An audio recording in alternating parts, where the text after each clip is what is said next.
Hey, welcome back again. Time for our Pet Doctor segment. Dr. Larsen's here, and we got a lover on our hands here. Who is this? This is Peaches. She's 14 weeks old, and she has developed a very good kiss. Yes, lots of kisses from Peaches here. We're going to talk about, our pets can get a lot of different urinary problems. right. Go over some of them real quick. Well, some of them will be like urinary tract infections. Okay. Most common thing. Sometimes urinary tract obstructions, where they can't pass the urine.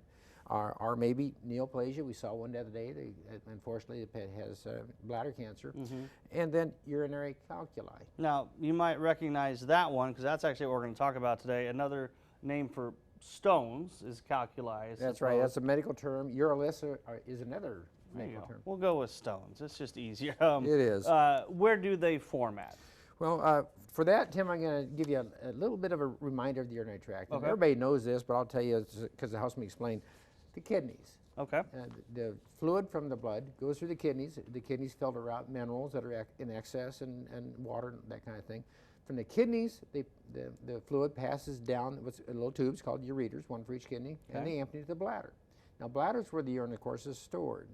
And then from the bladder, it's passed out outside through the urethra. Now, urinary stones can be a problem any place along the urinary tract. Okay.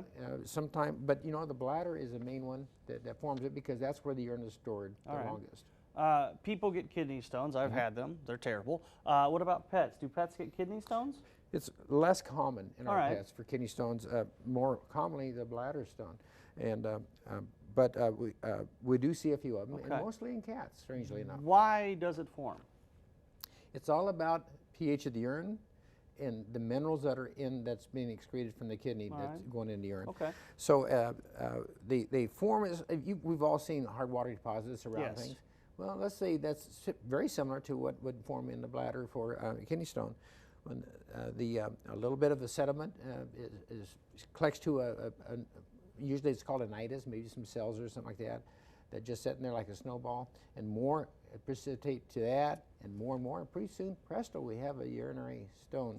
Now, cats and dogs do get them too, I think probably more often in dogs, and these stones can range from just one in a dog, maybe it's as big as a golf ball. Holy cow. To hundreds of them, Oy. stand size and bigger. Well, that sounds like fun. How do we tell if our pet has one?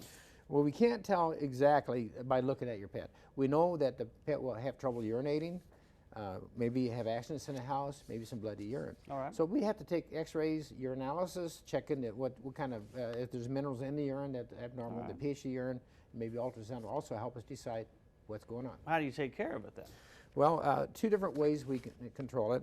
If we have a pet that has stones, we'll put them on what's called a stone lytic diet. It works for some stones, not all of them. Okay. Now, and it takes about 6 or 8 weeks before we see if that stone's going to dissolve. Now, if it doesn't dissolve, the stone's causing a lot of problems for the pet, then we'll do what's called a cystotomy, where we remove the stones from the bladder, and presto, problems are solved. Can you prevent them? We don't prevent every pet that comes in and says, I want to not have ever bladder stones. We need a reason to do it. Yeah. The reason is that pH is off. It's usually too high. Bladder stones like to form in that kind of pH. So what we do, we prevent them by diet. Okay. Diets that cause an acid urine.